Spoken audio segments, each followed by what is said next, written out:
மறைக்கப்பட்டிருக்கக்கூடும். ஒரு தேசிய கட்சி எம்ஜிஆர் உருவானதால் ஒரு நன்மை உண்டானது. எம்ஜிஆர் கலைஞருக்கு எதிராக விமர்சனம் செய்தார், வெறுப்பு அரசியலை விதைத்தார், அல்லது திராவிட இயக்கத்துக்குள்ளே பார்ப்பனியத்தை ஊடுருவ செய்வதற்கு காரணமாக இருந்தார்.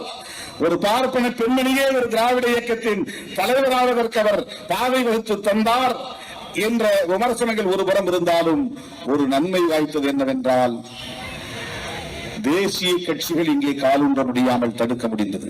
திமுகவா அதிமுகவா என்று 50 ஆண்டுகளுக்கு மேலாக இந்த அரசியல் சுழல நேர்ந்தது. இங்கே காங்கிரஸ் வளர முடியாமல் போனது என்பதை விட பிஜேபி காலூன்ற முடியாமல் போனது.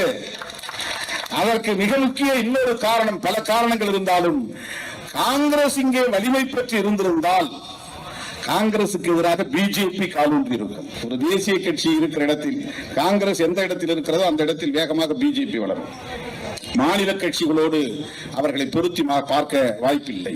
தேசிய கட்சிகளோடு தான் மக்கள் பொருத்தி பார்ப்பார்கள். காங்கிரஸ் இங்கே வலிமை பெறாமல் நேர்த்து போனதற்கு அல்லது அது வலிமை குன்றி போனதற்கு எம்ஜிஆரின் எழுச்சி ஒரு காரணம். எம்ஜிஆரா கலைஞரா என்று இருந்த இந்த அரசியல் ஜெயலலிதாவா கலைஞரா என்று மாறியது. ஆனால் எப்போதும் கலைஞர் தான் அங்கே மையப்புள்ளியாக இருக்கிறார், மைய அரசியலாக இருக்கிறார் என்பதுதான் தமிழ்நாடு அரசியல்.